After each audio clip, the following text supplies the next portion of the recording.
For the participant, may you eliminate distractions, check your microphone, mute yourself, and join the meeting early, as we will record and go live in a few minutes.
Armor, acceptance, resilience, might, and optimism in the rising era of heroes.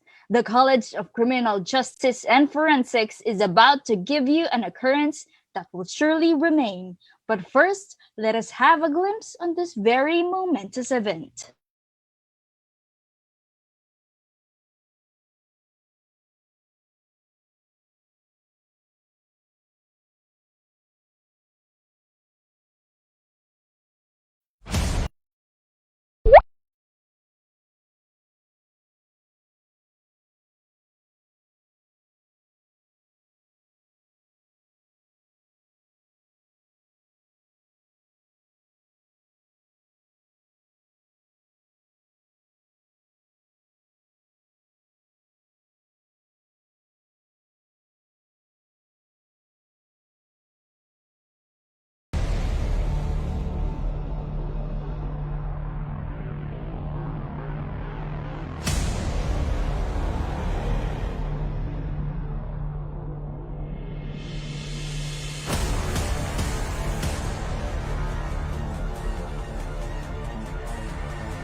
Lumayan naman mag-play yan.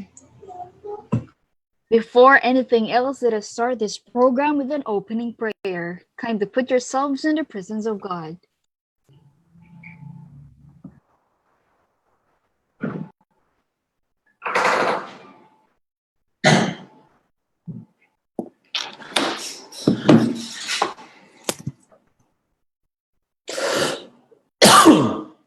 Ay,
ng perlas ng silangan,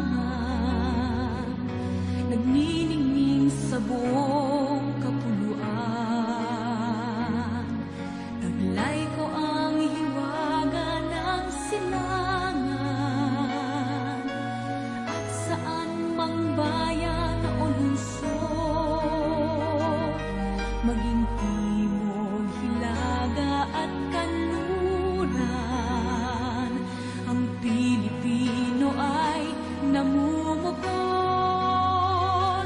Sama-sama nating abutin pinakamatayog na bituin, at ang aking tagumpay, tagumpay ng aking lahi, tagumpay ng aking lipi, ang tanging hinimithi at hinahangad. Hangad ko'y tagumpay natin lahat.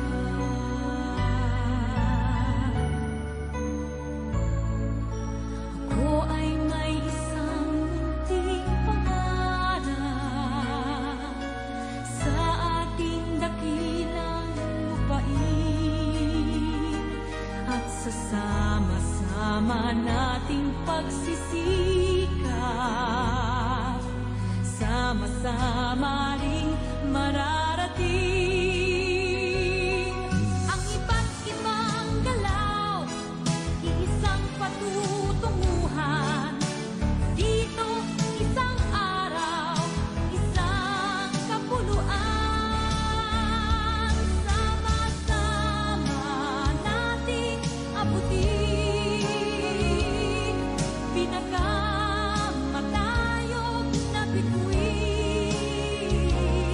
at ang aking tagumpay, tagumpay ng aking lahi, tagumpay ng aking lipi, ang tanging minimithi at hinahangad.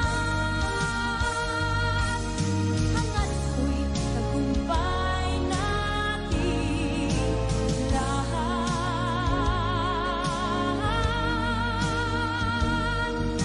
Hangad ko'y tagumpay natin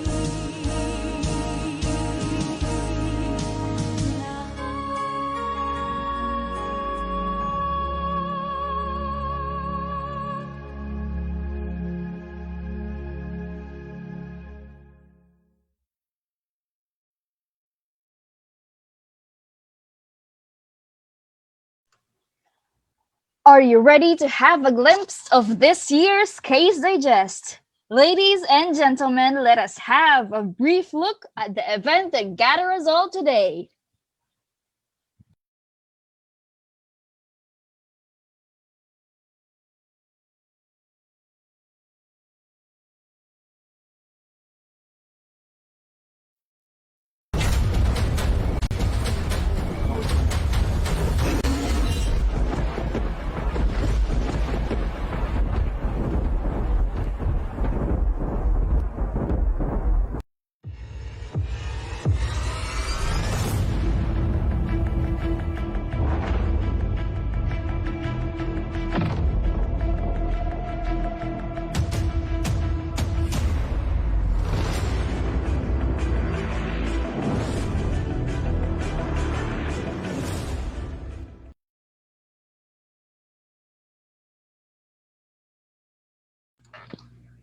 A very wonderful day, ladies and gentlemen. I am Ishimei Maglaki, and it is really a pleasure becoming your host today. On behalf of the organizing team, College of Student Council, and of course, the faculty and staff, we are extending our deepest gratitude for gracing us with your presence today. Ladies and gentlemen, welcome to this year's webinar on Case Digest. Before that, we are pleased to have Mr. Joseph Tristan Vidalion, our CSC chairman, to deliver his opening remarks.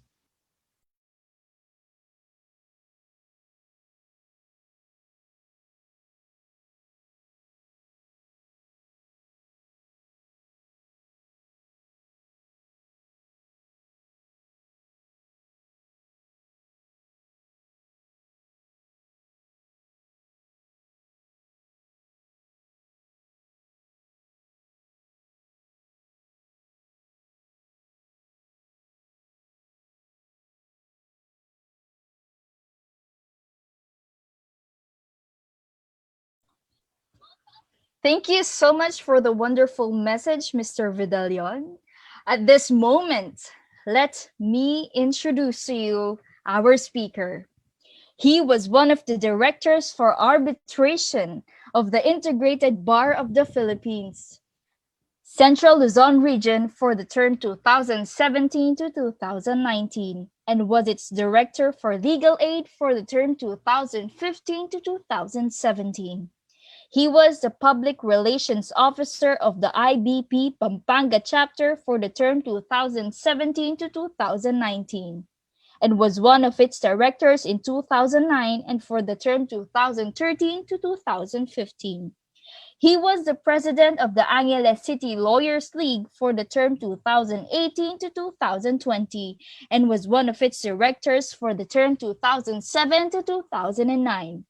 He was the legal department manager of the Clark Development Corporation from July 16, 2015 to December 1, 2015, and was its litigation division manager from December 2, 2015 to January 31, 2018.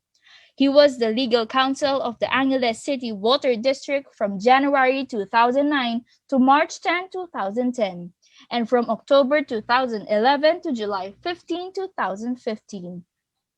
He taught law to college students at the Angeles University Foundation from June 2007 to October 2010, and from June 27, 2017 to March 22, 2018, and at the Holy Angel University from November 10, 2014 to July 22, 2015. He began to teach again at AUF on July 9, 2019.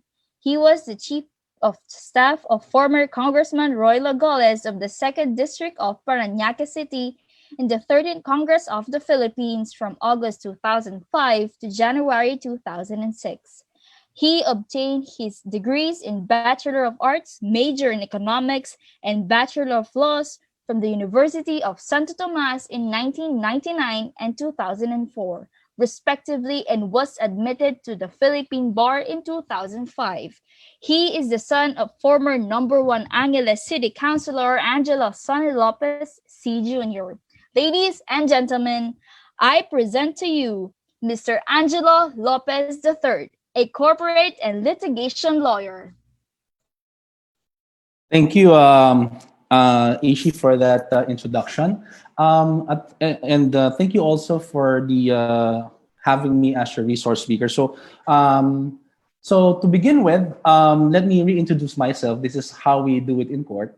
This is what I always do. I always reintroduce myself. I'm Angelo Lopez III, and I am a lawyer by profession. And of course, I'd like to thank the Holy Angel University College of Criminal Justice Education and Forensic Science Student Council again for having me as a resource speaker. It's really an honor and privilege to be your speaker today. So let's begin. So our topic for today is divided into three main topics actually. Basically, our understanding is that we will be dealing with case digest, but like what I always do, whenever I start my lecture to non-law students or non-lawyers, I always give a brief background on the three branches of the government, and second, about law and Supreme Court decisions, and then we proceed with the main topic because this is how I think na mas madaling maintindihan ng mga estudyante ang law. Okay, so can we proceed now? Yes, sir. Okay, so the first topic is the branches of the government. So remember, no, I understand that in some of your subjects, you were able to encounter this. The three branches of the government, tatlo yan, no? So we have the executive department, and second is the legislative department, and third, it is the judicial department. It is very important to know this to at least appreciate fully kung ano yung pinag-uusapan natin about law. So now, what do you need to know about the executive department? What is its function and who heads the executive department? So from the word executive, you will see na it's all about executing laws. So the head of the executive department is the chief executive, who is also the president of the Philippines. So from the name of the department itself, it executes laws. It enforces laws. Okay. Now we proceed with the second co-equal branch, which is the legislative department. So from the term legislative department, we have we can have an idea on what the function of this department is, and it is to legislate, okay, to create laws. Ito yung mga gumagawa ng batas. At sino itong mga to? Ito yung Congress of the Philippines. Now remember, whenever we refer to the Congress of the Philippines, it is not only limited to our representatives, yung mga district congressmen. Congress of the Philippines is actually, well, it consists actually of two houses. So remember that, two houses. The first one is the House of Representatives. Okay, I'm sure you have heard of the House of Representatives, di ba? So dito, ito yung mga binoboto natin by district and through a party list representative. So we call them representative. Okay. Now, the head of the House of Representative is the Speaker of the House. Yan. Okay. Remember that. Now, the other House of Congress is the Senate of the Philippines. Nandiyan yung mga senators natin. They are elected nationally. Unlike in the case of the representatives, per district yan, or in the case of the party list representatives, depending on the parties that they represent. And then you have to get a certain number of votes to be able to have a seat in Congress. Okay? So, who heads the Senate of the Philippines? We call him the Senate President. Okay? So, remember that. Now, why do we call him Senate President? Because he is the presiding officer of the Senate. So he presides. That's why he's called Senate President. Kaya nga whenever somebody is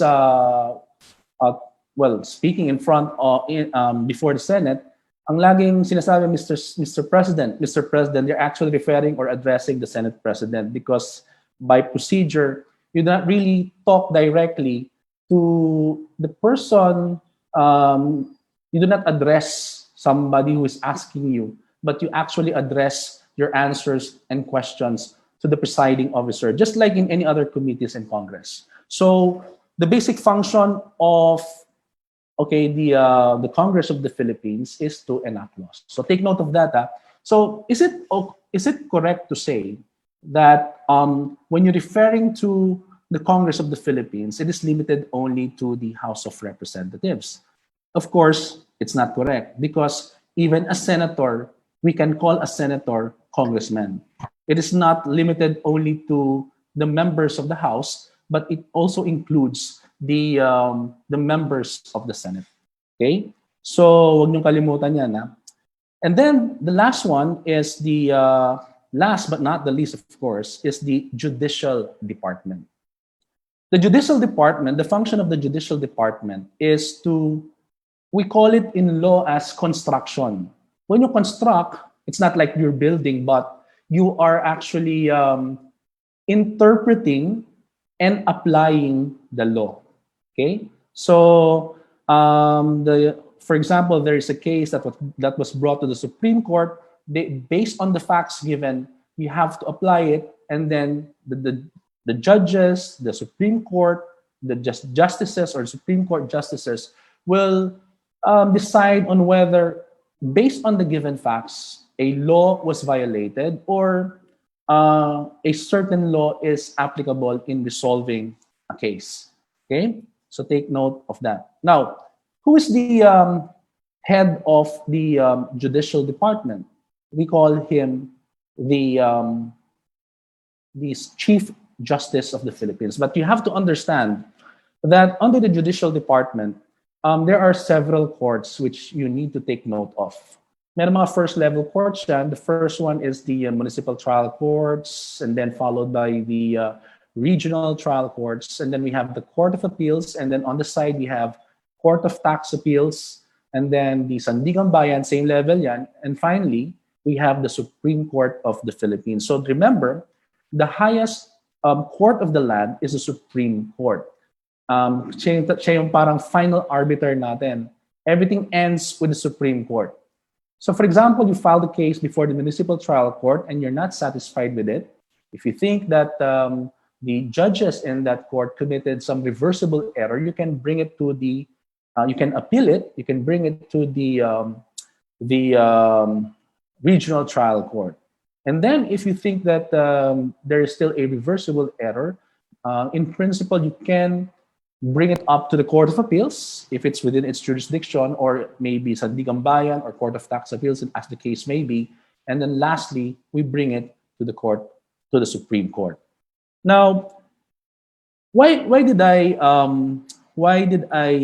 start with the three branches of the government? Because by knowing the functions of each, you'll be able to appreciate what the law is, how it is applied, and which government has this specific function as far as the law is concerned.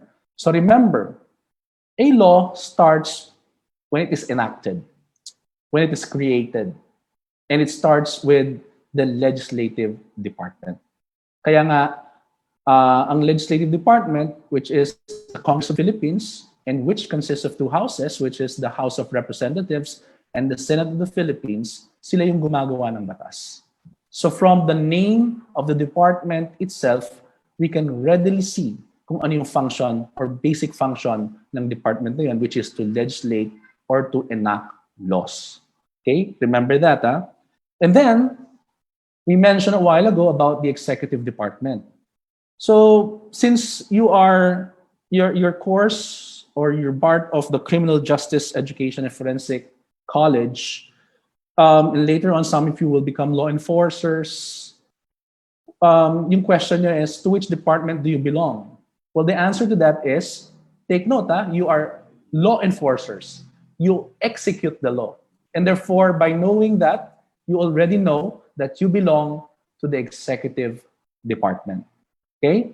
The executive department, again, is headed by the chief executive, which is the president of the Philippines. And under the executive department, there are different departments na nag-specialize basically kung anong batas ang dapat nilang execute based on yung specialization ng area nila. Like for example, when we talk about finance, all the laws that applies to finance will be executed or enforced by the president through the Department of Finance. And remember, the Department of Finance is headed by the Secretary of Finance. Okay? Now, assuming it's about labor, we have the Department of Labor. So all labor laws are executed or enforced by the Executive Department through the Department of Labor. Okay? So sino yung head ng Department of Labor? We have the Secretary of Labor. And then how about if it is about prosecution? Okay, take note of this. You may have encountered yung term na prosecutor. Yung prosecutor has two functions. Number one, to investigate, to determine whether there is probable cause, and later on, pag nakita niya may probable cause, i-elevate yung case sa court for filing. So there will be an information. And then, once in court, he ceases to be an investigator, but he now becomes a prosecutor. So siya na yung mag-bring ng case. So ng case sa court, siya yung magle-litigate for the government. So he's on the prosecution side. Okay? But the question is a prosecutor part of the judiciary? Is he, ito yung mga fiscals na tinatawag natin. Is he part of the judiciary? Is he or she a part of the judicial department? The answer is no. The prosecutors are part of the executive department. And under what department? We have the Department of Justice. So yung mga prosecutors, they are not judges. Although during the investigation, They perform some quasi-judicial function in the sense that they have to resolve a case for purposes of filing it in court. They are not really judges. They are not part of the judicial department, but they are in fact part of the executive department, and they belong to the Department of Justice. And remember, the Department of Justice is headed by the Secretary of Justice, of course. Now, under the Department of Justice, meron ibang mga may prosecutions, mga National Prosecution Service dyan. Nandun yung mga city prosecutors, okay? Mga state, regional prosecutors, regional state prosecutors sa National Prosecution Service. And their function is twofold. Number one, as investigator to determine whether there is probable cause. And number two, later on as prosecutor. Sila yung nagre-represent sa state. So, at least now you know that when we talk about prosecutors, they are not judges. They do not belong to the judicial department, but they are actually part of the executive department. Babalikan natin mamaya yan. Okay, so there are also other departments under the executive department. Like when you talk about education, it's the Department of Education. Of course, it is headed by the Secretary of Education. Okay, now, the question is, alam nyo, the reason why there are different departments, kasi basically it's headed by kaya nga chief executive ang president kasi he's actually the head of the executive department as we discussed early on. But syempre, we presume that the president knows everything, at least all the laws that are applicable in each department. But of course, tao lang yan, so he needs somebody. He needs somebody to help him to be able to execute the different laws in different fields. Like for example, going back to justice, education, kailangan niya ng tulong yan. So we have the department secretaries. We call them alter ego, other self, because when they function, when they perform their function in their specific departments, it is as if it is the president who is doing the act, unless ni-reverse ng president yan. So it's always the president who has the final say whenever the secretaries in each departments perform their task. Kaya nga chief executive yan. So unless and until the president reverses the actions of the secretaries in each department, it's considered as if he is the one who performed the task or function. Okay? You have to remember that. So alter ego na yan, other self. Okay? So I assume now that you already have an idea on the three branches of the government. So the question now is there, which of the department yung pinakamataas sa kanila? Meron bang mas mataas yung, kumbaga, when we talk about executive, is this the highest department? Or is it the judicial department? Or it is the legislative department? The answer is, under the law, co-equal yan. Pantay-pantay yan. So, hindi pwedeng sabihin na ang executive department ang pinakamataas, hindi pwedeng sabihin na ang judicial department ang pinakamataas, hindi rin pwedeng sabihin na ang Congress ang pinakamataas o the legislative department because they are actually co-equal, pantay-pantay yan. Okay, you have to remember that. And meron silang separation of powers. Okay, yung doctrine of separation of powers, you have to remember that because in law, a department cannot interfere or intervene in generally sa function ng isang department by virtue of the doctrine of separation of powers. So take note of that. So I would assume that you already have a basic knowledge about the branches of the government. So we can now proceed with the next part, which is about law and Supreme Court decisions.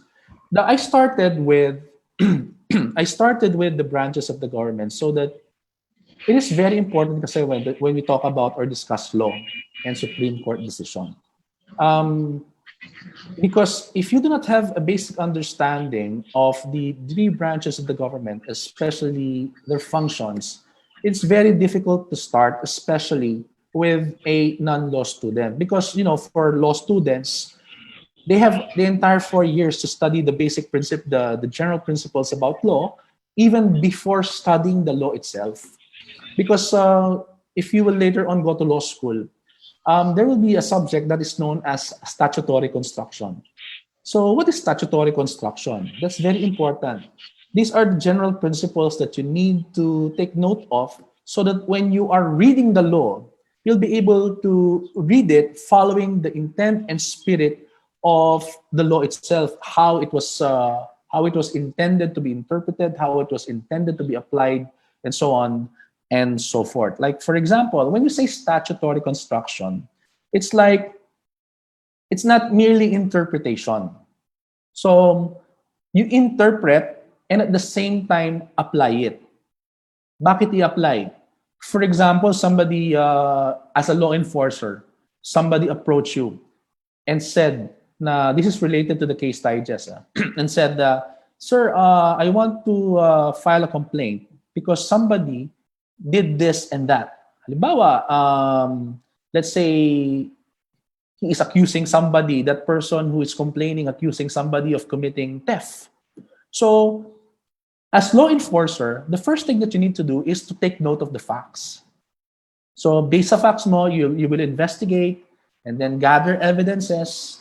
So, anong mangyayari nun? Based on the facts and evidence available, the question is the person being complained of liable for theft as punished under the revised penal code? So, if that is the question, you are now applying the law based on the given facts for purposes of filing a case later on before the prosecutor's office. Okay, um, so you basically, in that sense, you are applying based on the given facts your knowledge about the law, because you're going to prepare some documents, you're going to prepare the complaint, you will know what questions to ask, what facts to gather, and then later on the question is based on the evidence and facts. If you put them together, did this person commit this or not? And then if you think that there is a crime that's committed, you now go to the city prosecutor, as the case may be, and file a complaint. Okay? So, statutory construction. Um, Kasi, basically what we study in law school is they teach us how to read the law. They teach us how to interpret and apply the law based on given facts, given set of facts and evidences. And one of the things unknown to you, well, unconsciously, well, unknowingly, one of the purposes why your professors are asking you to digest a case is to be able to, be able to get the relevant facts, and then we put the facts together, and then based on the given evidences, you ask yourself, is this specific law committed? If yes, then it is ready for filing for purposes of preliminary investigation. So statutory construction. But without statutory construction, you'll be really having a hard time trying to understand the principles of law, because you really need to understand what the law is and how it will be applied later on. Now, as future law enforcers, what you are basically studying is the revised penal code, because the revised penal code, this is where you will find, is the main source of the principles on criminal law and the crimes that are punished here in our country, sa jurisdiction natin. So you have the revised penal code, and then later on, well, I'm not sure kung nasa na kayo, you also have the criminal procedure, because you, as future law enforcers, you must know the procedure. So for example, somebody complained, what do I do? Procedure ninyo, no? Should I file it in court, or should I investigate first? Mga ganun, no? Or what if somebody is caught in the act? What should I do? So this falls under the criminal procedure, yung sa area ng criminal procedure. So as future law enforcers, you really have to have a a yung knowledge ninyo, the foundation must be really strong as far as criminal law, the substantive part, and criminal procedure. Okay? So let's proceed. Let's proceed with the second aspect or second main topic, which is law and Supreme Court decisions. Now, before we start, I want to invite your attention to Article 3 of the Civil Code. So what is Article 3 of the Civil Code? Ang sabi dito, ignorance of the law excuses no one from compliance therewith. You have to remember that. Kailangan you have to remember that by heart. Article 3 of the Civil Code of the Philippines. Remember, although we're talking about civil criminal law as future law enforcers, but there are basic general principles that you need to know. And this is Article 3. So what does Article 3 say? As again, ignorance of the law excuses no one from compliance therewith. So for example, what is the reason behind putting this presumption? Ang sabi lang sa presumption na to, even if we do not actually know the law, we are presumed to know the law. Okay? Remember that, even if you did not study law, under Article 3, the presumption is that you know the law, even if you do not actually know the law. What's the main reason why this Article 3 is placed in our statute books? Well, one reason is, just imagine, if, for example, I committed a crime. Of course, when you commit a crime, you are violating a law. And the main source of criminal law in the Philippines is the revised penal code. So just imagine if, for example lang, I killed somebody, kunwari lang.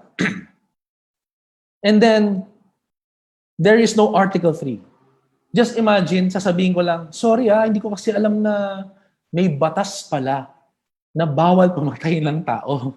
Okay? So, you cannot, if this provision is not found here, you can just use as a defense your ignorance. The fact that you do not know that there is a law that is being punished. So, ano mangyayari nun? There will be lawlessness. Tandaan yun, there will be lawlessness. So, anybody can freely commit a crime. Anybody can freely violate a law because there is no presumption, similar presumption under Article 3. So now, knowing that, nilagay yan Article 3. Actually, it's really a general principle of law, but it was made part of our statute books, and that is under Article 3 of the Civil Code. So remember, even if you do not know the law, even if you are not a lawyer, even if you did not study law or any law for that matter, you are presumed to know the law. Okay? Now, so since you are presumed to know the law, as a matter of right, yung right to information nyo, dito pumapasok ang question na, if I am presumed to know the law, ano yung dapat naman na mga requirements naman para sa magkaroon ng presumption na ang isang tao is presumed to know the law? So remember, when Congress enacts a law, when Congress creates a law, so kunwari sinign na niya, napasa sa Congress, the next thing that needs to be done is to bring it to the president for his signature. Okay? If the president signs the bill, it becomes a law. Now, what if the president does not sign the law? What if the president does not veto it? Ano mangyayari? Pag pinabayaan ng president yan, after Congress passed it, and then after Congress brings it to the president for his signature. Pag yan 30 days, wala kang action, it will become a law by inaction. So take note of that. Next question. Since a law, a bill had already become a law, the question is, can the executive department now, let's say it's a criminal law, implement it now? Can the executive department execute it now? Like for example, yung anti-terror law, no? Di ba, I think you are well versed kung kailan yan napag-usapan, it was discussed, and then I'm sure that sa mga news, you will see kung kailan umabot sa Congress at kung kailan binigay ng Congress sa President for his signature and when the President actually signed it. Okay? So the question is it, once it becomes a law, either by the signature of the President or by inaction of the President, can it now be implemented? Pwede na ba itong i-enforce? So, pwede na ba itong ma-violate? Hindi pa. Take note. Since we are, in fairness sa atin, no, as a person, as a Filipino citizen, since you are presumed to know the law, kailangan naman, meron naman yung right to be informed. So, question. If the president signs the bill and after signing it becomes a law, does it necessarily mean then that it is already effective? In other words, is it immediately effective? So if it is immediately effective, does it follow then that the president or any of the departments or yung mga or agencies, let's say for example, yung anti-terror, it's a criminal law, can, let's say, law enforcers enforce it now? Can the Philippine National Police enforce it now? In other words, if they find somebody violating any of this provision, can that person now right away be considered to have violated it? In other words, is it effective already? The answer is no. While a law becomes a law upon this, once the president signs it, or if he does not sign it, but he lets it, well, he does not do anything for a certain number of days. If my recollection is right, it's for 30 days without any action, it becomes a law. Does it follow then that it can already be enforced? The answer is no. So what is the requirement for a law to become effective? The requirement is publication. It must be published. Okay? It must be published. So where do you publish? Depende yan, no? Nakalagay yan sa law itself. But the most common is yung official gazette or newspaper of or any newspaper of general circulation. Naka-indicate naman yan kung saan dapat i-publish. So you have to wait, and then there is a certain number of days after its publication kung kailan magte-take effect yan. Why? The presumption is that during those days, habang napapublish yan, we are reading it. Of course, siyempre presumption lang yan, but that is yung parang, it gives us the opportunity to know the contents of the law. Remember, it must publish completely. Published completely. And then you have to wait for the lapse of the certain number of days before the law will take effect. Again, remember, a law will not take effect without the most important requirement, which is publication. Why is it the most important requirement? Well, you have to publish it so that the people will be informed of its contents. Because remember, in relation to Article 3, the moment the law becomes effective, Article 3 applies. What does Article 3 say?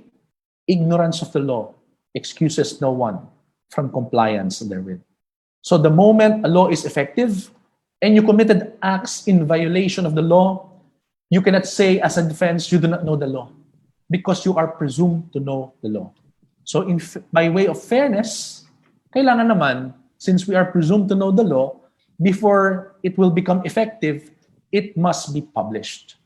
So then you wait for the lapse of the certain number of days stated in the law, and then after that, it will become effective. Now, question: can Congress put a provision in a specific law stating that you don't need publication? You don't need publication for a law to be effective? The answer is no.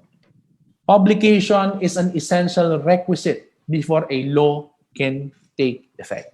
Okay? So at least now you know yung Article 3, ignorance of the law, excuses no one from compliance therewith, and you know yung process.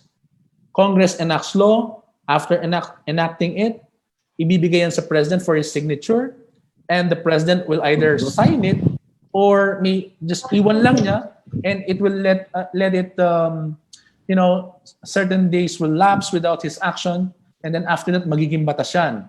And then we also know that even if the President has signed it, without publication, it will not take effect. In other words, it cannot be enforced or executed by the executive department. So hindi pwedeng ma-violate ng tao yun until it is effective. Okay? And then later on, for example, a case is brought, you violated the law, nandyan na yung mga judges. Here comes now the judges. Yun ang tinatawag natin, yung function ng judge is to construe the law. When you say construe the law, you interpret the law based on the given facts. Ang question lang is, based on the given facts and evidence,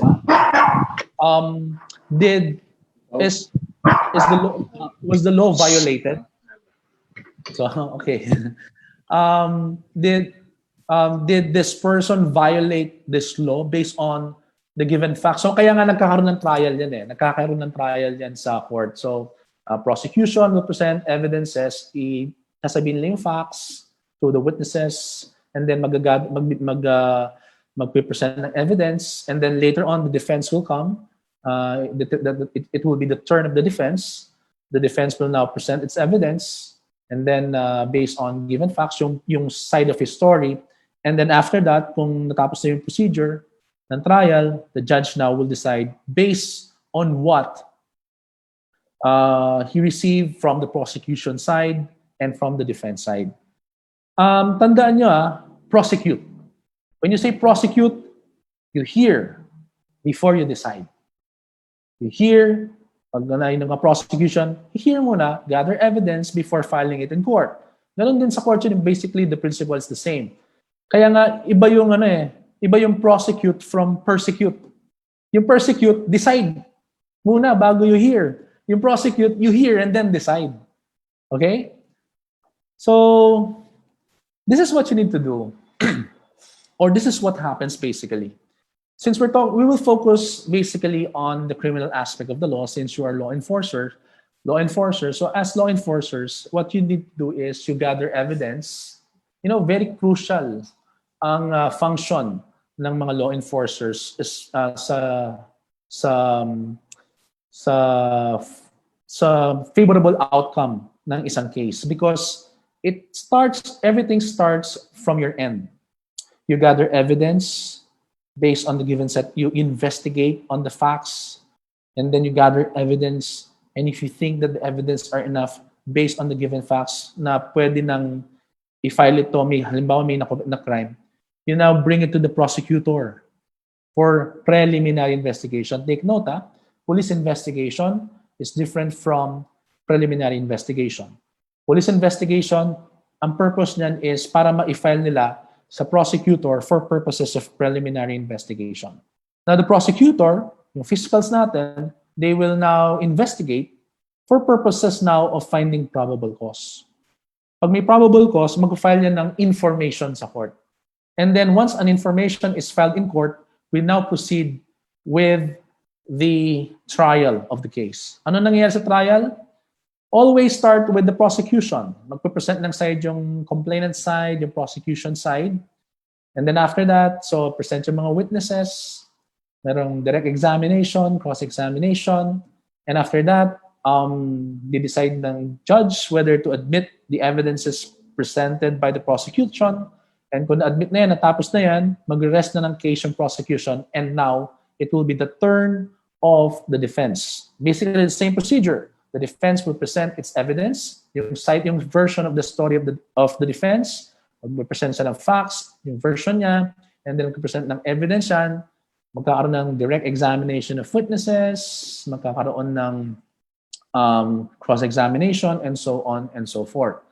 And then, determine ng judge whether to admit the evidence presented, and then after that, magde-decide na yung judge. So, pupunta tayo sa promulgation. Of course, take note pag na-file yung case, there is what you call arraignment. Yung arraignment, babasahin yung information sa accused para sa tatanungin kung he will plead guilty or not guilty. This is again also for purposes of yung right ng accused to be informed of the charges against him. So babasahin, tatanungin kung guilty siya. If guilty siya, hindi na magpo-proceed as a general rule yung trial because inadmit na niya. So pag na yan, penalty, imposition of penalty.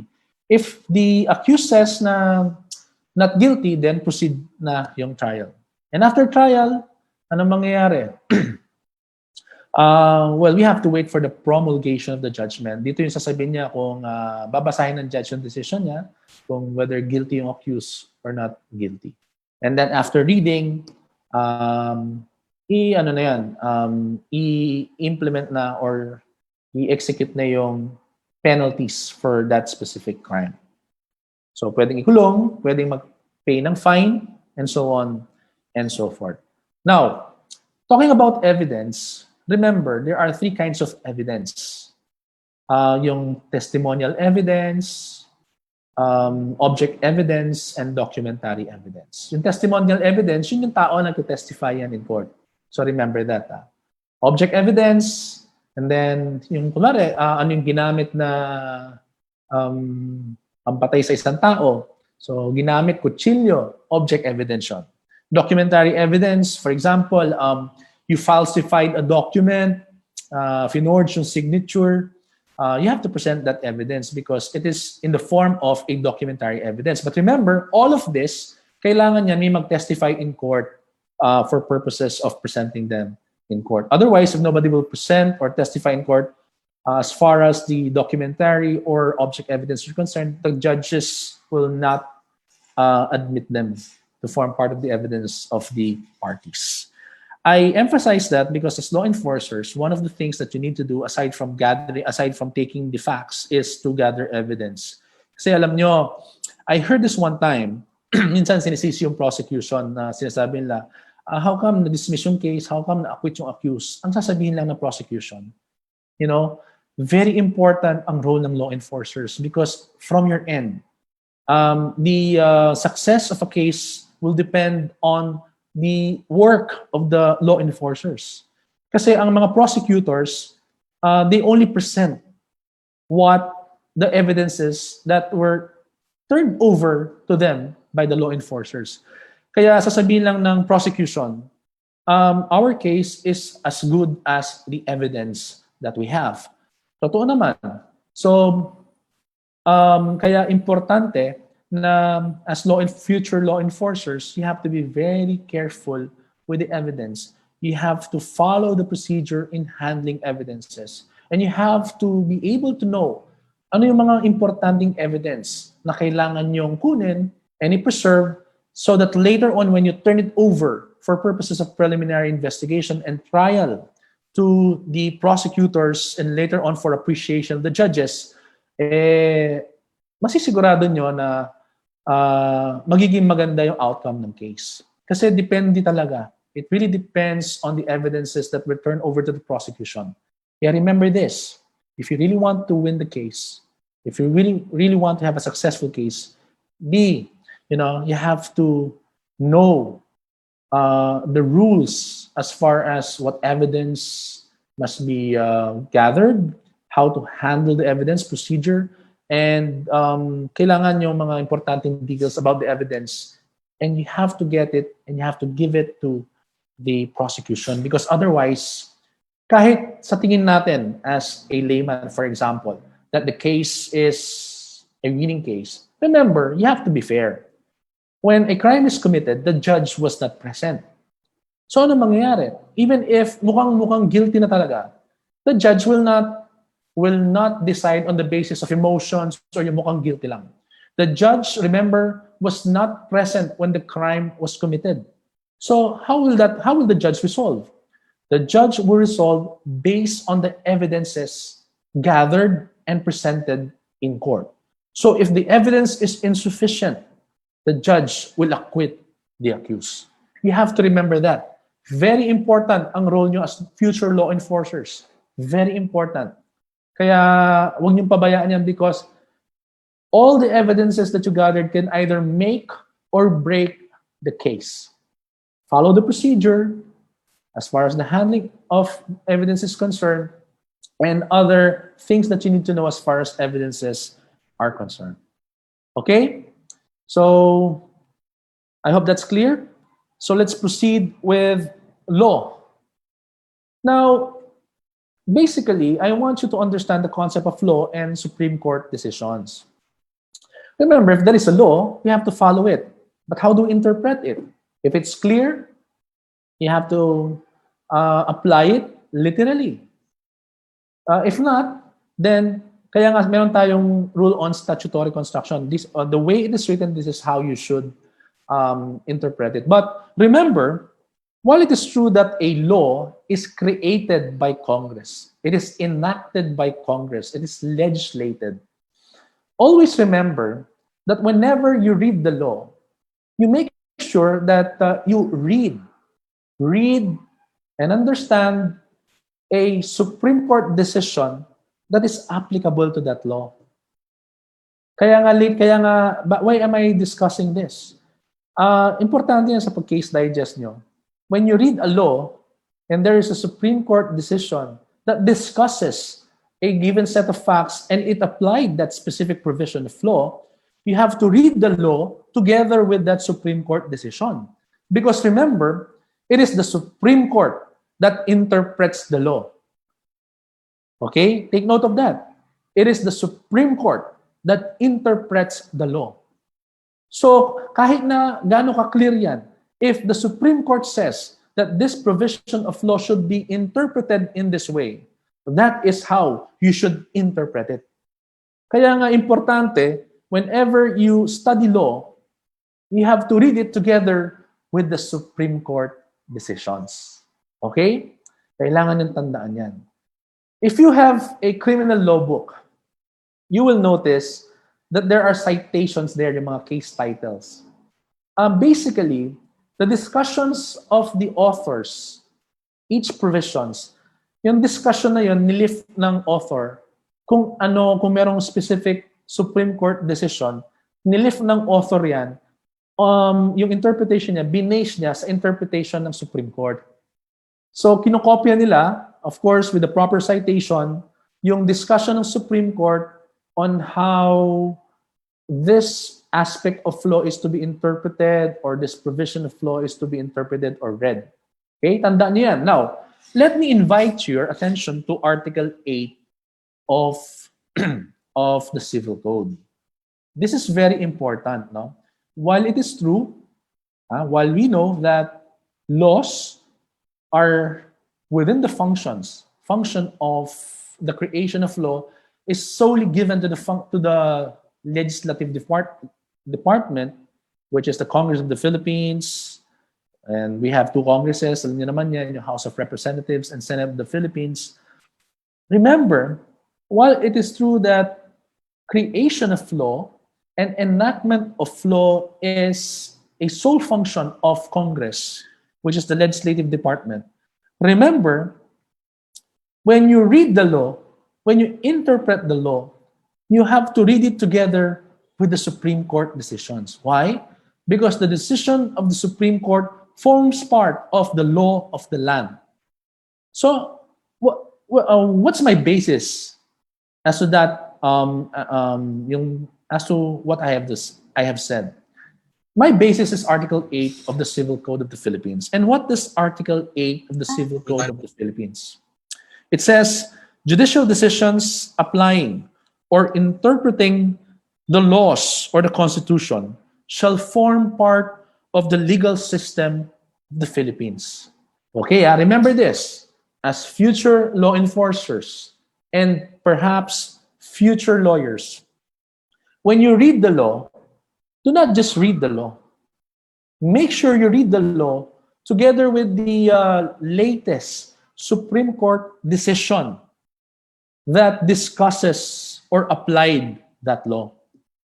So kung meron, for example, yung tungkol sa, halimbawa, remember, one of the qualifying circumstances to make yung killing of a person into murder, from homicide to murder, is treachery.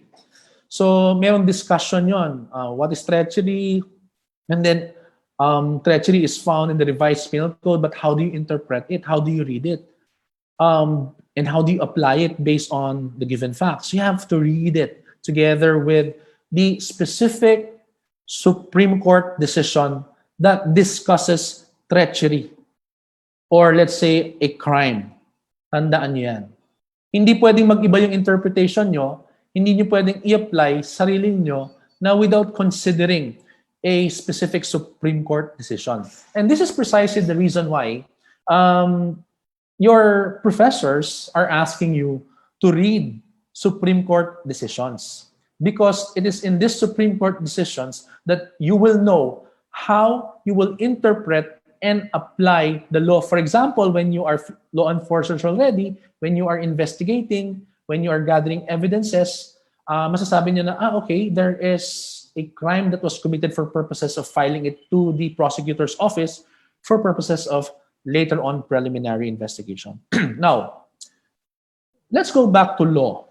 How would you know if it is a law?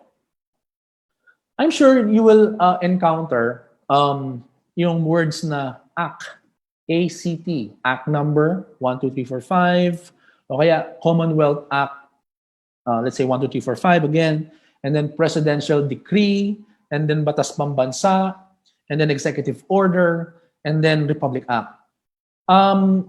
If you will study law, if you'll become a law student, you will not only encounter Republic Acts, you will encounter different yung mga designations nila. Like for example nga yung act number, si Commonwealth Act, batas pambansa, PD, presidential decree, batas pambansa, executive order, Republic Act. Ang question is, if these are laws, bakit pa iba-iba? Bakit hindi lang Republic Act o kaya Commonwealth Act o kaya Act and so on and so forth? Basta remember, when you see this one, we are talking about laws. Okay? Okay, remember, may mga, yung revised penal code natin, hindi siya Republic Act, pero Act siya. Pero how come it is a law? Kasi if mapapansin nyo ngayon, lahat ng mga batas ngayon, it's in the in designation la, mayroong Republic Act na. Pero kung bang presidential decree, kung bang executive order, hindi na ba batas to? Not necessarily. Like for example nga, yung revised penal code, it's not a Republic Act, it's an act. Ang question is, when was the revised penal code enacted? This was enacted sometime in the 1930s. Remember, in the 1930s, we are still under parang under tayo ng, parang colony tayo ng Amerika. And at that time, under tayo sa Amerika. So we are not yet a republic. We are still being governed by the United States. Kaya nga meron tayong Governor General, yung head natin, Governor General, Gobernador General. So, ang mga batas nun, pag ginagawa nila yan, ang designation nila, act tapos yung number. Like for example, yung revised penal code. So, until there is a new law that is enacted, that is inconsistent, or maybe repealing it, until it becomes inconsistent with the Constitution, effective pa rin yan. Perfect example nga yung revised penal code. Okay? And then later on, In preparation for the Philippines to become a free country. Kasi nagkaroon na ng unang republic, di ba? Yung unang republic during the time of Emilio Aguinaldo, and then later on, although hindi ako pinanganak doon yung after our country was declared independent. Nagkaroon ng second republic. So prior to that, prior to yung second republic, naging tayo munang Commonwealth. Kaya ano ang merong Commonwealth of the Philippines. So all the laws enacted by the legislature during the Commonwealth era, ang makikita nyo, Commonwealth Act sila. So kung hindi ito inconsistent sa mga existing laws natin, kung hindi sila inconsistent sa existing constitution natin, effective pa rin yan. Marami pa kayong makikitang batas na effective pa rin pero Commonwealth Act sila but not Republic Act. Okay? So later on, we became a republic. We became independent from the United States at the time. So nagkaroon na ng Republic Act. And then during the time of President Marcos, ito yung martial law era. Remember, ang function ng executive department is during the time, may makikita kayong batas pambansa. Iniba yung pangalan ng Congress. Instead of Congress of the Philippines, tinawag na batasang pambansa. So lahat ng mga batas na ginawa noon, makikita nyo, batasang pambansa bilang BP number 12345 and so on and so forth. So if these laws are not inconsistent with our existing laws and constitution, they are still applicable even to this date. Marami pa yan. So pag ma-encounter niyan, okay? Now, when President Marcos declared martial law, there was a time na minerge na yung executive department and legislative department. Anong ibig sabihin yan? During the martial law era, President Marcos former President Marcos merged the executive department and the legislative department. What does that mean? During his time, the executive department also performs the function of the legislative department. In other words, the president, aside from executing the law, aside from implementing the law, aside from enforcing the law, is also, or his department is also the one creating or enacting laws. Kaya may makikita kayong presidential decree. Okay? Kaya do not be surprised. But how come this is a law, it's a presidential decree, but Atty. Lopez said that laws are created by Congress, pero ito presidential decree. Yun nga, during that time, na-merge yung executive department, yung function ng executive department with the legislative department. So may mga batas ngayon, even until now, na in the form of a presidential decree. Okay? And then may makikita kayo na executive order. As a rule, an executive order is not a law. But again, there was also a time prior to the 1987 Constitution, during the time of President Cory, na in preparation for the transition for purposes of the 1987 Constitution, which is our present Constitution now, yung Freedom Constitution, hindi pa natanggal yung power ng President to enact laws. Like for halimbawa, yung family code is an executive order. Okay? So there was a certain period of time after the martial law, but during the time of President Aquino, na para maging smooth yung transition, na merong mga batas na in the form of executive order. Basically, merge pa rin yung executive department and legislative department. But once nagkaroon na nag-take effect na yung 1987 Constitution, pinaghiwa-hiwalay na ngayon yung mga three branches of the government, which was what I have discussed a while ago. The executive department, the function is to execute laws, implement laws, and enforce laws. And the legislative department, the function is to create laws, enact laws. And the judicial department, the function is to interpret the law. Okay? So now, lahat ng law ngayon, lahat ng na-enact ngayon, yung designation na nila is Republic Act. Okay? So Republic Act number 1, 2, 3, 4, 5. Okay? So, so if you see this, do not be at least you would readily determine if your basis is a law or not. Okay? So pag act siya, Commonwealth Act, Presidential Decree, Batasan Pambansa, and to a certain period of time, Executive Order, and now Republic Act, these are laws. These are laws. Okay? Take note of that. And then lastly, one of the things that you need to remember is that of the Constitution. Kung meron tayong highest court of the land, which is the Supreme Court, kung ano sinabi ng Supreme Court, ito ang interpretation ng isang batas. Meron din tayong highest law of the land. Ito yung Constitution natin. Ito yung 1987 Constitution. Tandaan ninyo our Constitution, yung present Constitution natin, is called the 1987 Constitution because it took effect in 1987. So wag kayong maghanap ng 1988 Constitution, 1989 Constitution. There is no such thing.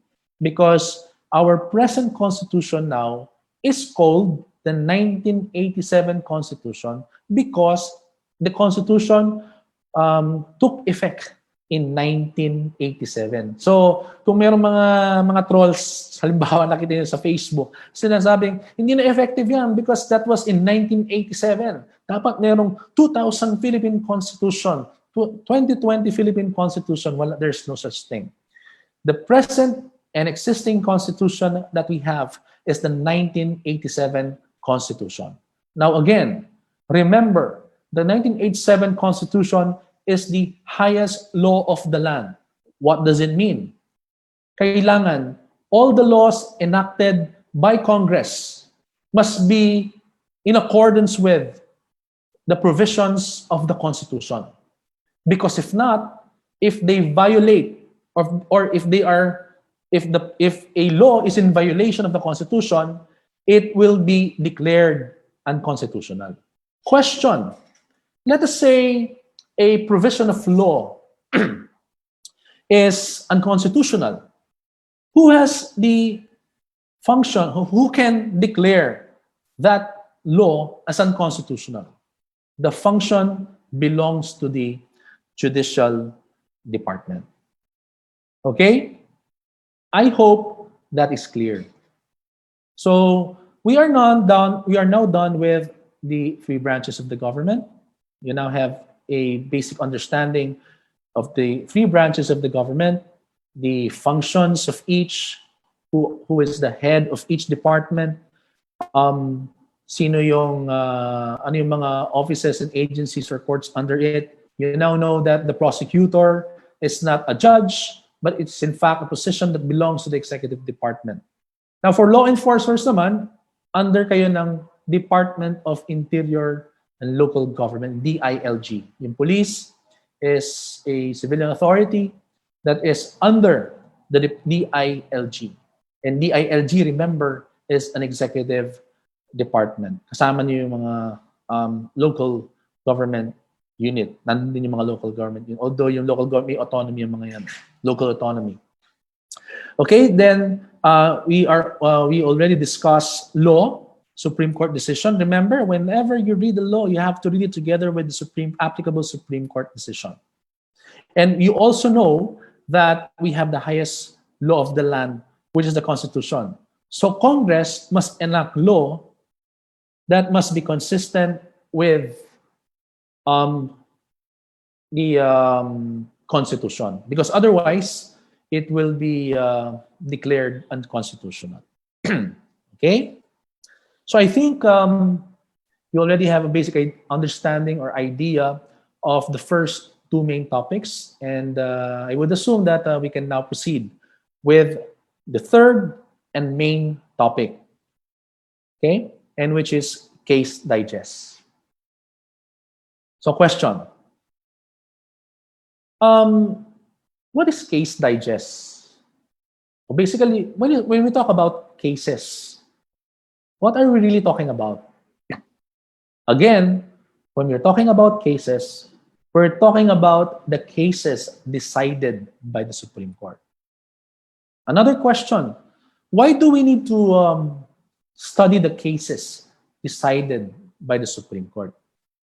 Remember, I told you, I invited your attention sa Article 8, which says that judicial decisions applying or interpreting the laws or the Constitution shall form part of the legal system of the Philippines.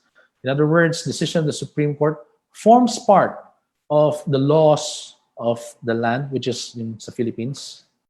Because whenever you read the law, you have to read it together with the applicable provision.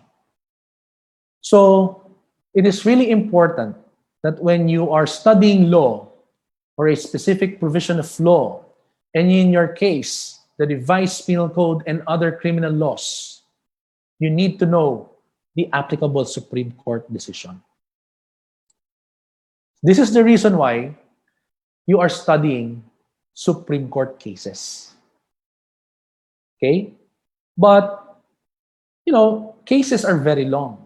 For purposes for academic discussion, you will be asked to recite. When you're asked to recite, hindi mo lang pwedeng basahin lahat yung buong cases. Minsan 100 pages ng isang Supreme Court cases. So what do? You digest the case. Okay? What do you do when you digest the case? You are basically summarizing a case. Okay? So when you summarize it, what do? You're basically lifting from the entire context, what are the essential things that you need to remember as far as this case is concerned? Okay? So what is the first step that you need to take into consideration to be able to have an effective case digest? Okay, take note, when you digest a case, aside from digesting it, aside from absorbing it, what is the contents of the case? What are the contents of the case? You are summarizing the case. Sinushorten niyo siya, pero syempre, hindi kailangan mawala yung essence niya. So what do you need to do?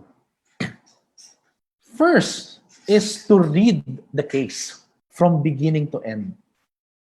There will be no shortcuts here.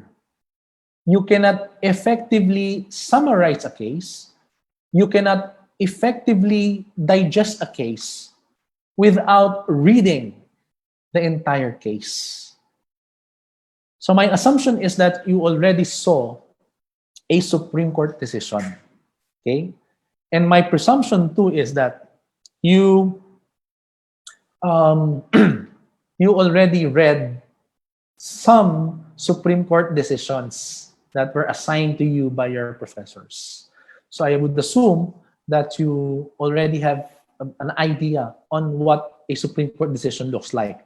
Makikita nyo dyan we have the caption, okay? Nandun yung title ng case, yung mga parties, for example, or people of the Philippines versus the name of the accused. And then we have the case number, okay? And then if it's in the Supreme Court, makikita nyo yung pangalan ng Supreme Court, and then you will encounter the term, yung ponente. Who is the ponente? The ponente is the one who will write the decision based on the majority opinion. Kasi ini-evaluate yan ng mga Supreme Court justices. And then somebody will be assigned to write the decision based on the majority opinion of the members of the Supreme Court.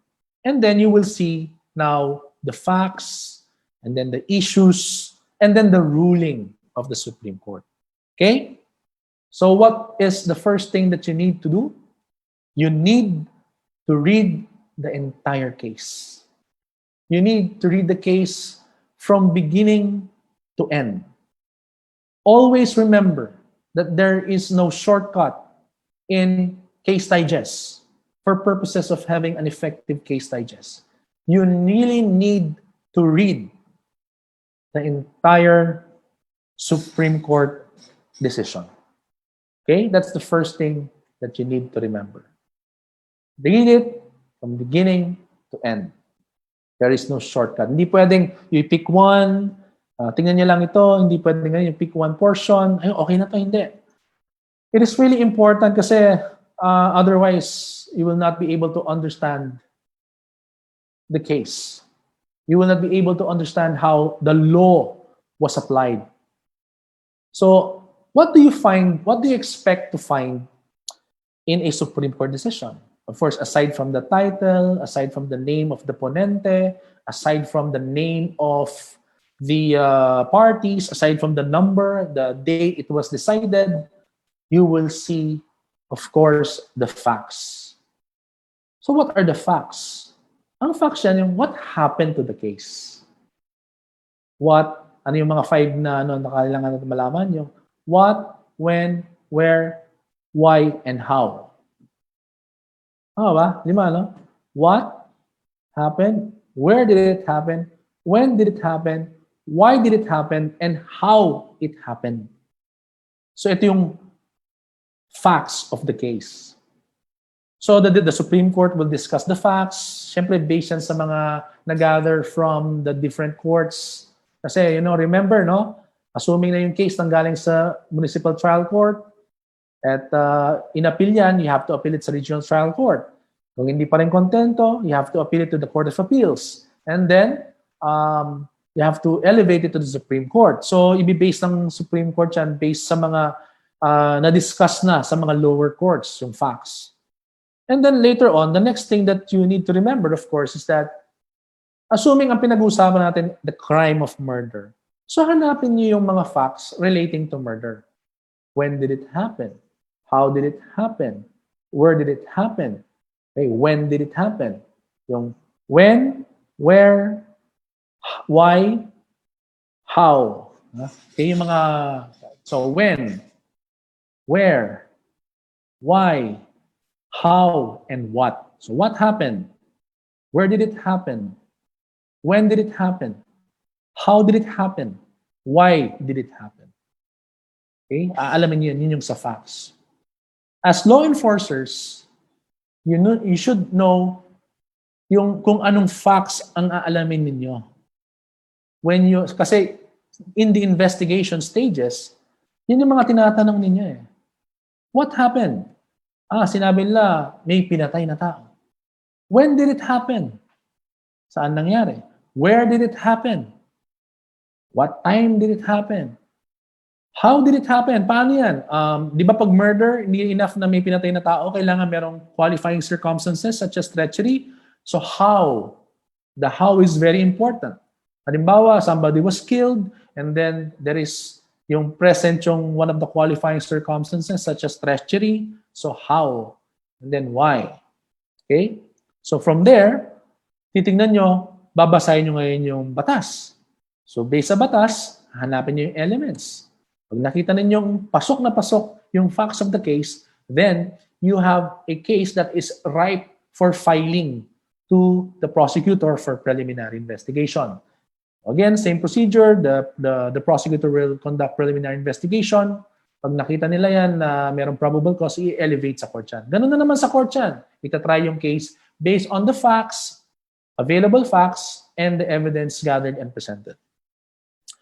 Okay, so yun ang makikita nyo basically sa Supreme Court decision, yung facts. So tandaan nyo yan kasi importante yan. If you're familiar with yung kung paano yung facts, alam nyo na ngayon kung ano yung what facts you will take, what facts yung mga questions that you will be asking for purposes of investigation, and what pieces of evidence you will be gathering. Okay? So makikita nyo yung kwento, the story behind the case. Okay? So next question, what do you expect to find in a Supreme Court decision? Ano yung issues? There are some Supreme Court decisions that have several issues. There are some, merong isa lang ang issue. Pero assuming na merong iba, ano yung mga issues? Like for example, in the crime of murder. So ito na yung facts, may nangyari, yung what, when, where, how, and why. Alam na natin yan. So the next question is yung issue. When we talk about the issue, basically yan, umiikot siya sa, although not necessarily limited, yung legal question. So ang question nyo is, based on the given facts, is this specific law considered to have been violated? Halimbawa, was the crime of murder committed? Is the law defining the crime of murder, was it violated? So yun yung issue. And then later on, makikita niyo yung held na tinatawag, yung ruling. The ruling is, ito yung sinabi ng Supreme Court. It's basically the answer of the Supreme Court sa question nyo, which is the issue. Sabi ng Supreme Court, the Supreme Court will discuss it. Sabi niya, based on the given set of facts, the crime, given set of facts and evidence, there will be discussion, the crime of murder was committed, applying the specific provision of the revised penal code. That is, of course, applicable. Okay? So, magkakaroon ng discussion. Okay? So, what do you need to do as part of the next step? So, while you are reading the case, you take down notes. Mag-notes na kayo. Hanapin niyo yung mga applicable facts kasi madali niyo malalaman yun, especially because I saw the list of cases that was given to you. Makikita niyo na kaagad kung ano yung specific issue na kailangan niyong hanapin. And if you know the specific issue that you need to take into consideration, you will already have an idea on what facts that you're going to gather from the Supreme Court decision, wherein for purposes of filling in the space for facts case digest. So take down notes. So ito pala yung mga facts na kailangan naming include for purposes of digesting the case. Kasi you already know the issue eh. Kung treachery, kung murder, and so on and so forth. Agad-agad, alam niyo na kaagad kung ano yung hahanapin niyo. So while reading the case, take down notes. Take down notes, alamin niyo yung mga applicable facts, and of course, you note the issue. And then later on, yung issue, remember, this is the question, yung legal question, basically. So ang question, did the accused commit the crime of murder? Halimbawa. So ano yung sagot? The answer is found on the ruling of the Supreme Court. Makikita nyo kung paano dinicide ng Supreme Court. Kung paano yung answer niya. Sabi niya, yes, the crime of murder was committed because the following elements are present based on the facts and evidences presented in court during the trial and so on and so forth. Makikita niyo yan. So yun yung mga hanapin ninyo. Okay? Now, third step. Siyempre, when you're, for academic purposes, when you're digesting a case, unahin nyo, ilagay yung case title. Yung case title, yung ponente, the way it is written sa case. So that yung case title, yung date it was decided, the case number, and so on and so forth, para at least you'll be able to readily identify which case we are digesting. Okay? And then, merong 3 basic parts ang case digest. We have the facts, the issue, and the ruling. Or facts, issue, held. Yung held yun ang ruling. Na-discuss na natin kanina yan. So pag nag-digest kayo ng case, so what you need to do, before even starting, before even reading, you already, siguro sa mga computers ninyo, you write the title of the case, the caption of the case, and so on and so forth. Tapos maglagay na kayo ng mga sections niyan, yung facts, yung issue, and held. And then proceed with the reading of the entire case. And while reading the entire case, you take down notes already about yung sa facts, yung applicable, yung relevant facts, relevant issues, and relevant ruling. Okay? So, ang mangyayari nun, habang nag-take down notes kayo, at least alam niyo na ito pala ilalagay ko sa facts, ito pala ilalagay ko sa issue, ito pala ilalagay ko sa ruling. Okay? So later on, after taking down notes, i-transfer nyo. The next step is to transfer all those information that falls within facts, and then transfer those information that falls within the issue, and transfer all those information that you've gathered based on the held or ruling. Ako, ang ginagawa ko lagi sa issue is in a question form. So that mas madali siya kasi parang if it's in a question form, sinasagot siya nung ruling ng Supreme Court. Pero yung the usual na makikita niyo dyan, yung whether or not the crime was committed. Yun ang parang old form. But for me, I put it in a question form. Okay? Um, Another thing that you need to know is, should I copy as it is? Kokopyahin ko ba to? For academic purposes, we would prefer that you use your own words, of course. Kasi training yan eh.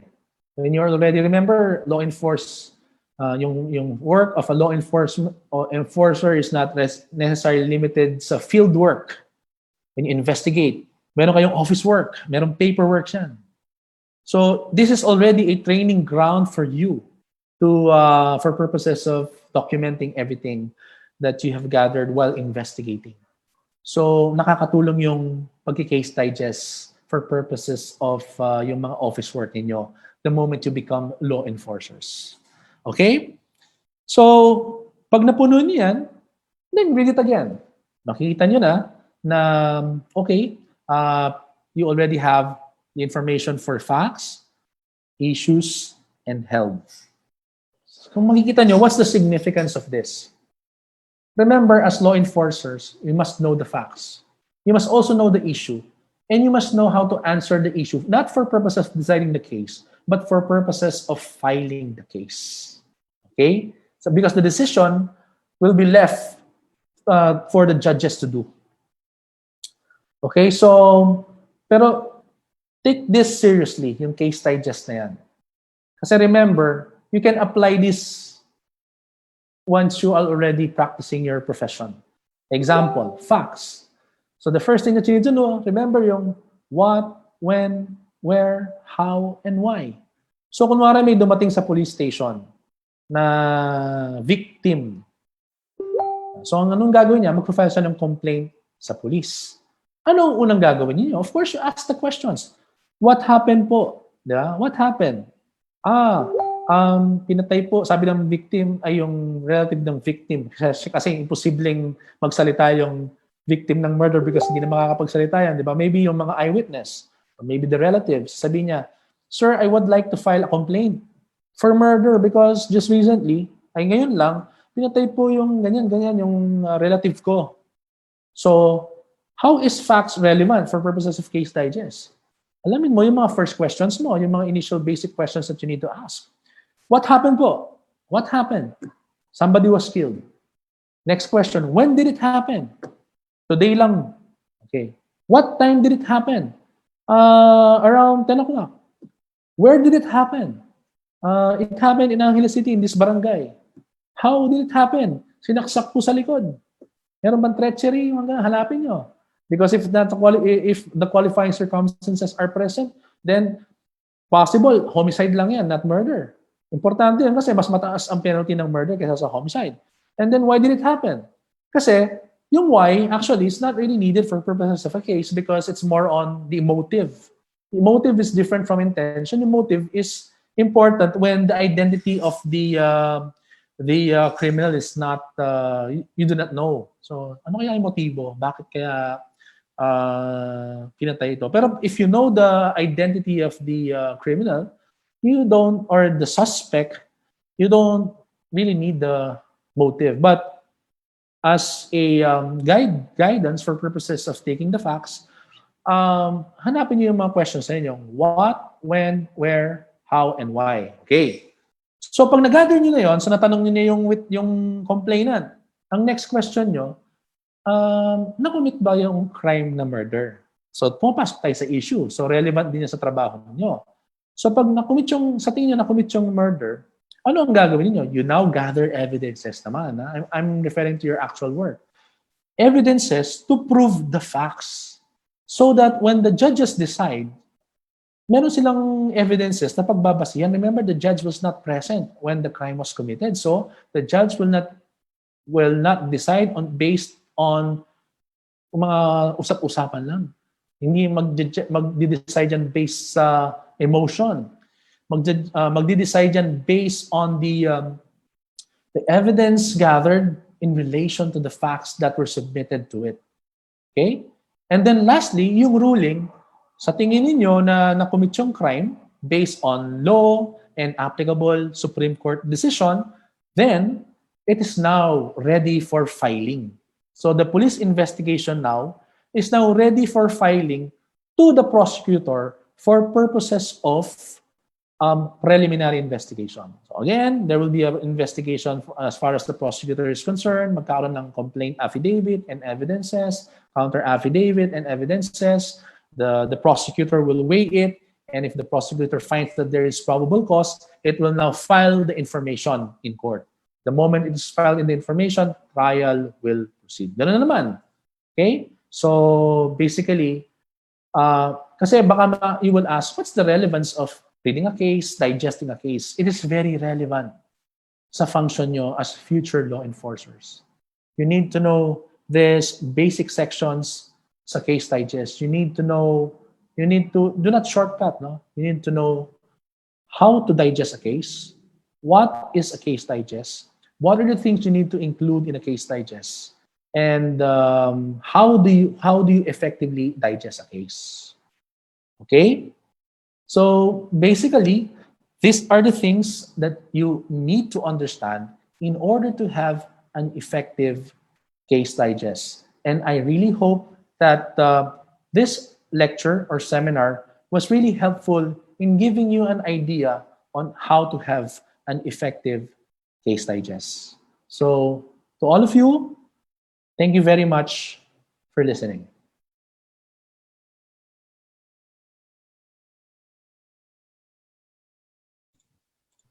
Thank you so much, sir, for that very interesting talk. Truly, you have imparted new knowledge that will help us in the future. At this moment, if you have any questions, I'm sure that Mr. Lopez would be pleased to answer them. You can use the chat box or simply unmute your microphone. Sige po, you may ask your question and I'll try my best to answer your questions, okay? Based on the topics given. And I'll be happy to answer them.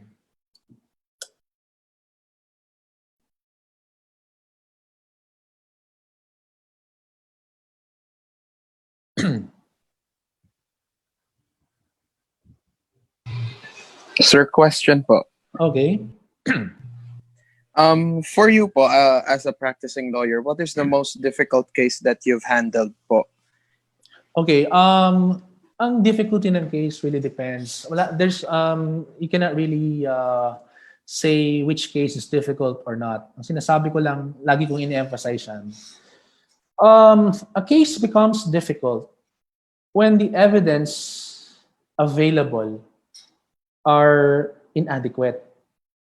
Kaya nga I always follow yung sinabi ng isang prosecutor, although it also applies to non-criminal cases, that lawyers, prosecutors, and other, practicing law, those who are practicing law, the difficulty lies with the availability of evidence. Not really yung mga case na yun, kasi when you have all the evidences, it's just a matter of presenting it in court, no? So there is really no specific case that is difficult, but what makes a case difficult for me is the insufficiency of evidence. Kasi kaming lawyers, we are only as good as the evidence that we have. That is why from the start of this lecture, I always emphasize, especially if it's a criminal law, the role of law enforcers are very important because doon mag-uumpisa ang victory or defeat ng case.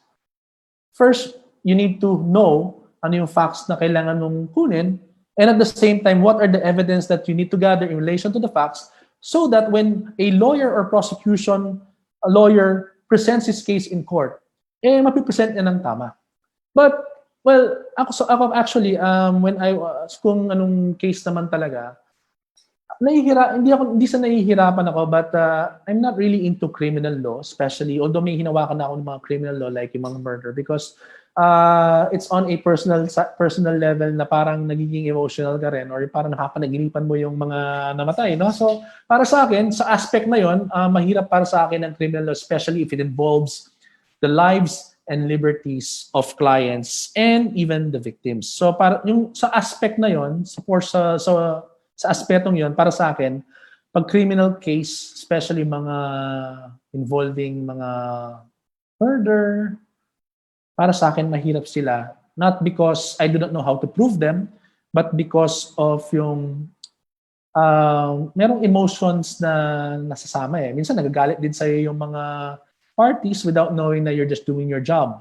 And secondly, yung may fear ka na kung halimbawa you're representing an accused and you know that the accused is innocent, pero yung evidence niya para to prove his or her innocence is not enough, yung parang mabigat sa'yo kasi nakasalalay sa'yo yung liberty niya. So in that sense, para sa akin, mahirap yung mga criminal case. But the rest, it's basically the availability of evidence that will make for me a case difficult or not.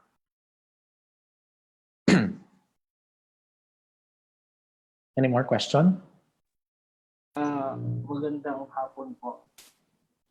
Siguro mas maganda kung sabihin natin yung name natin para at least you will be identified. Vince Canlas po from FS201. Okay. Gusto ko lang po tanong as a lawyer po. Does Rafi Tool po inaction program violates due process or any law po? Well, when you technically due process kasi when you invoke the constitutional right to due process of law, it's basically pag constitution kasi you are invoking it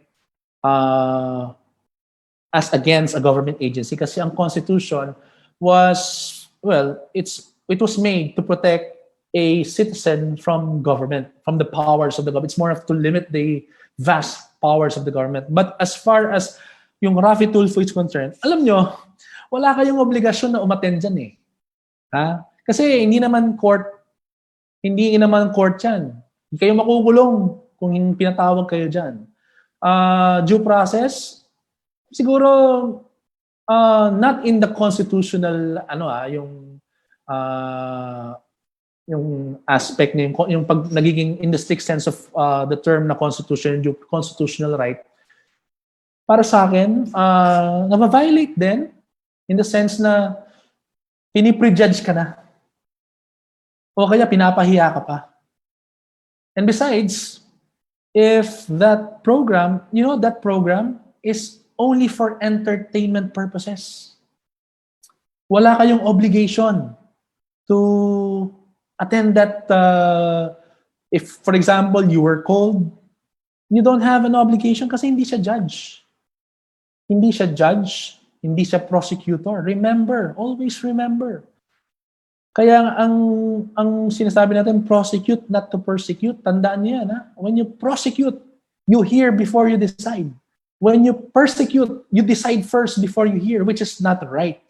So ang nangyayari, although in some way, nagkakarindigan sila, pero in the yung public opinion, it always goes against yung kinomplain.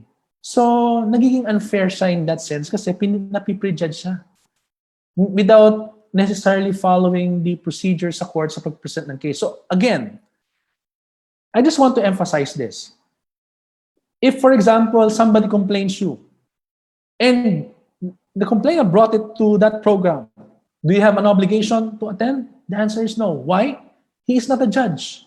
And since he's not a judge, he doesn't know how to apply the applicable procedures for purposes of a case. Remember, even it is not only the complainant who has rights.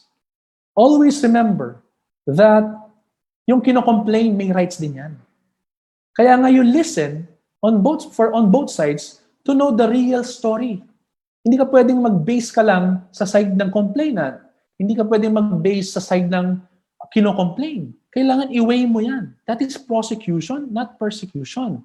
Pero nangyayari, dahil hindi naman yung court, parang nagiging show lang, so napapahiya. But later on, kung na-prove naman sa court yung mga, pag nagpunta naman sa court yan, nananalo minsan yung kino-complain because narinig ng tama.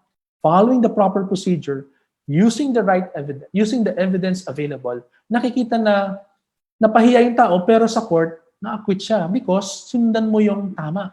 Tandaan nyo an accused is presumed to be innocent until the contrary is proven otherwise. Anong ibig sabihin nun? Until mapatunayan na guilty ka, innocent ka. Ang problema, pag dinala ka sa programang ganyan, yung mga tao, sinasabi guilty ka na kahit hindi totoo. Okay? So, broadly speaking, parang na-violate yung due process, but not in the constitutional, yung the way we understand it in as a constitutional right to due process. Okay?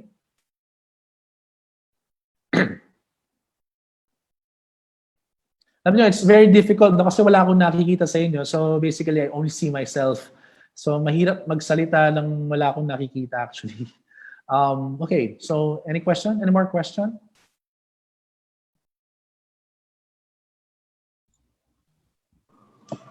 Sir, good afternoon. Good afternoon. Your name? Tatanong ko lang po, what are your thoughts about the anti-terror bill? Di po ba access of jurisdiction yung anti-terror or not? Actually, I already ang tawag dito. I wrote some articles about that. There are some provisions that are really questionable for me, to my opinion. But they have been discussed already. But since meron kasing for academic purposes lang, although I'm not a member of any government agency, meron yung parang may provisions that violates due process because yung halimbawa, suspetsa lang. Due process, remember, you prosecute, hear before you decide, not to persecute, na decide first before you hear. In my opinion lang, although there is already a Supreme Court case on this, and kino-consider na yung the constitutionality or non-constitution or the unconstitutionality of the anti-terror law, may portion doon na na-discuss, na pinpoint ng mga legal experts na sinasabi na, like for example, remember, para ma-aresto ka, as a general rule, you have to be arrested. There must be a case, a criminal case that is filed in court. And then, the judges issues a warrant of arrest. So without a valid warrant, you cannot be arrested unless you are committing the act in flagrante delicto as one of the exceptions to the rule. But generally, for somebody to be arrested, there must be a warrant of arrest to be issued by a judge. That is part of the due process. The problem is ganito. Merong provision doon na wala pang case, mere suspicion lang na you are committing acts of terror defined under the law. Mere suspicion pa lang, pwede ka nang kunin at i-hold into custody. Matagal na custody. So in that sense, parang na-violate yung number one.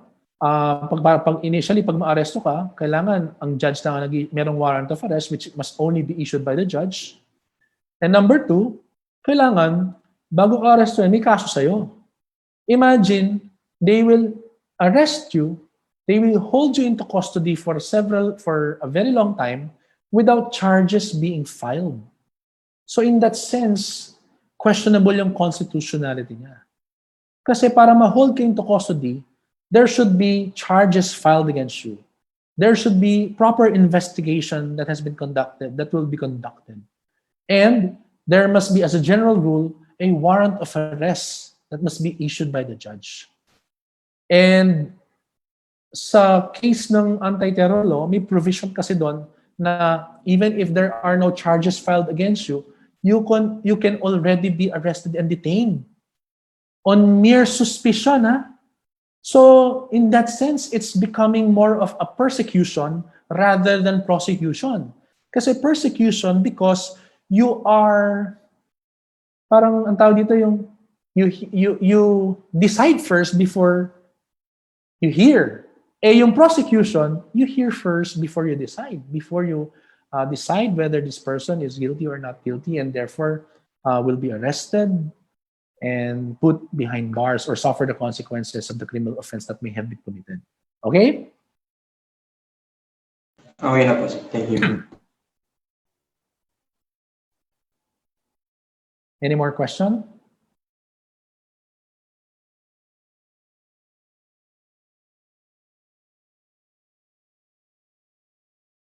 Do we still have further questions po? So that we could proceed on the next part of the program.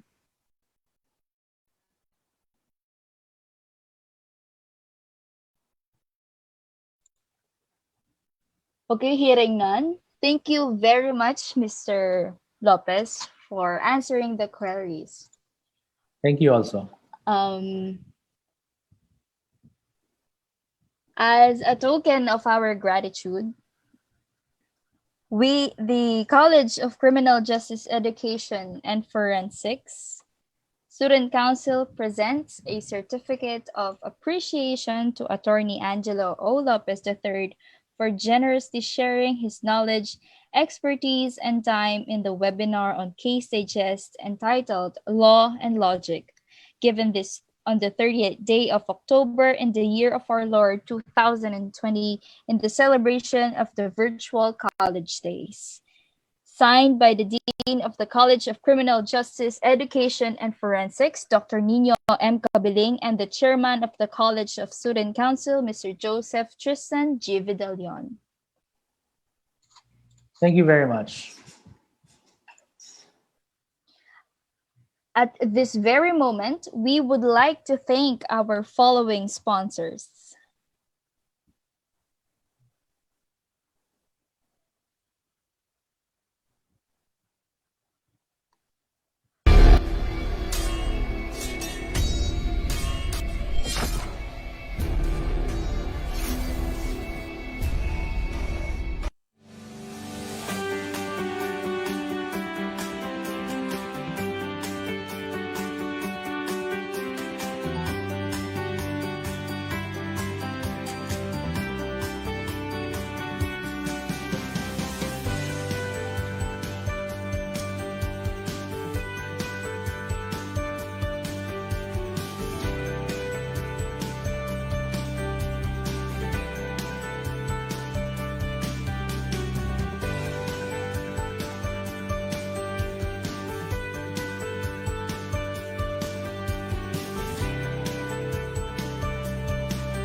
The people behind the successful event inspired, encouraged, motivated, and imparted new knowledge to us. At this very juncture, we are pleased to have Mr. Jake Burano, the Vice Chairman of the College of the Student Council, for the closing remarks.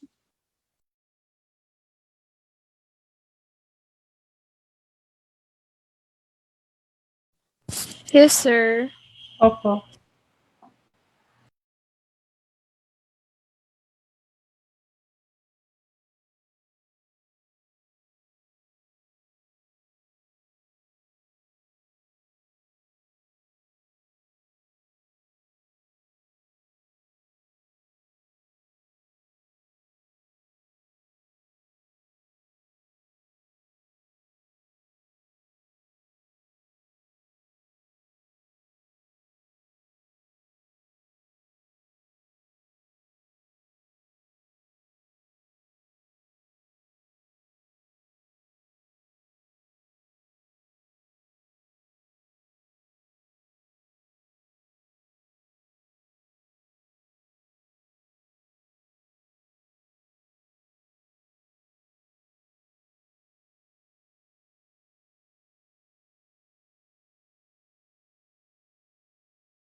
Thank you so much, Sir Burano. At this very moment, I am requesting everyone to please open their camera for the photo opportunity.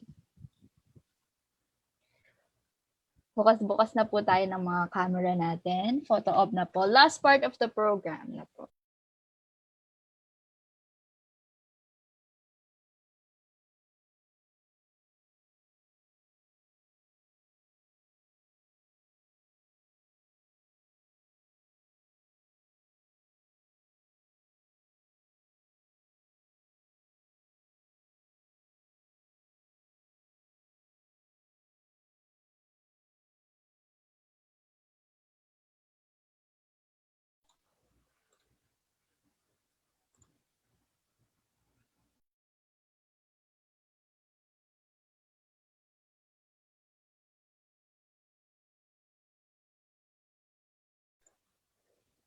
Before that, nagpapasalamat po kami sa 48,000 viewers natin sa Facebook. Thank you so much for tuning in.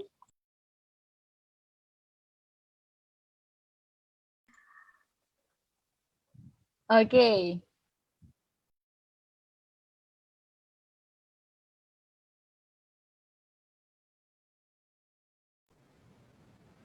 Yay.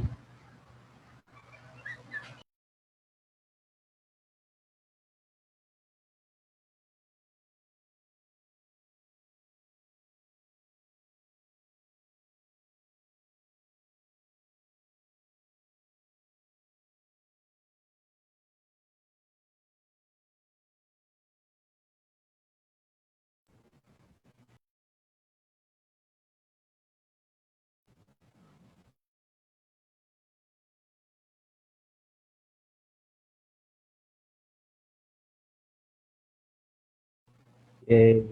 Thank you. Thank you din. Thank you. Sige lang. Okay.